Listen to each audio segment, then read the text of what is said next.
नमस्कार. आज आपण आपल्या किचनमध्ये करणार आहोत शेंगदाण्याची चटणी. ही साऊथ इंडियन पदार्थासोबत आणि महाराष्ट्रीयन पदार्थासोबत खूप छान लागते.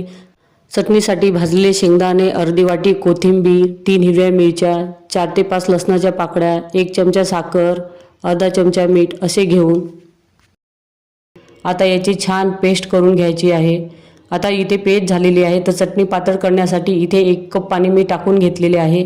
आता याची छान मऊसूत पेस्ट तयार करून घेतलेली आहे. तर इथे शेंगदाण्याची चटणी तयार आहे.